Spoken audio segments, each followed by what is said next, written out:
नमस्ते, म प्रवेश सुवेदी, ट्रेनर एन्ड किनोट स्पिकर। आज पनि म तपाईँ समक्ष एउटा नयाँ भिडियो लिएर आएको छु।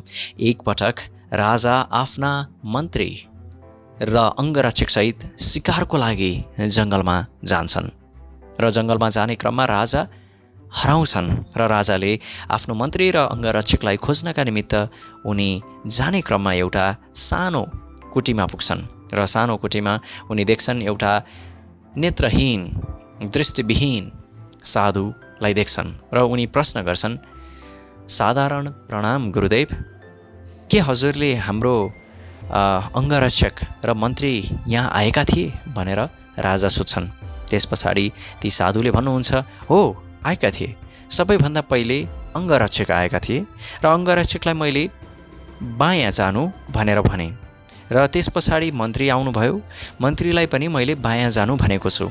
अब हजुर आउनुभएको छ राजा, अब हजुर पनि बायाँ जानुभयो भने हजुरले सबैलाई भेट्नुहुन्छ भनेर ती साधुले भन्छन् र राजा आफ्नो घोडामा सवार हुँदै जान्छन् र जाने क्रममा उनी क्रमबद्ध रूपले पहिला मन्त्रीलाई भेट्छन् र त्यस पछाडि अङ्गरक्षकलाई पनि भेट्छन् र राजाको मनमा एउटा ठुलो प्रश्न आउँछ कि ती दृष्टिविहीन, नेत्रहीन साधुले आखिर कसरी थाहा पाए भन्ने एउटा खुल्दुली आएको हुन्छ उनीलाई।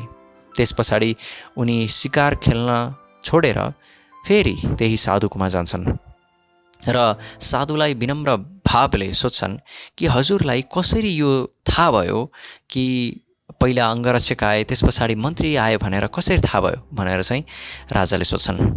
त्यस पछाडि साधुले बताउनुहुन्छ, जब अङ्गरक्षक आए राजन, सबै कुरा बोलीको हो राजन।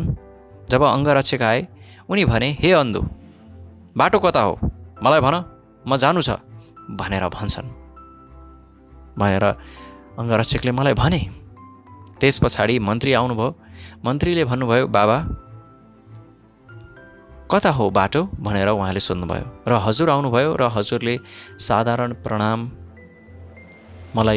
मैले बाटो बिर्सिएको छु, कृपा गरेर मलाई बाटो देखाउनुहोस् भनेर हजुरले भन्नुभयो। साथीहरू, कथा सानो छ तर यसबाट सिक्नुपर्ने कुराहरू धेरै गहन छन्।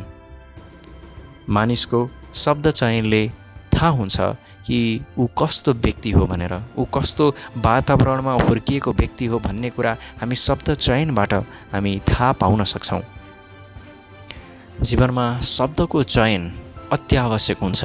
हामीले कस्तो तरिकाले, कस्तो शब्द चयन गरेर हामी बोलिरहेका छौँ त्यसले हाम्रो व्यक्तिगत जीवनमा धेरै प्रभाव पारेको हुन्छ।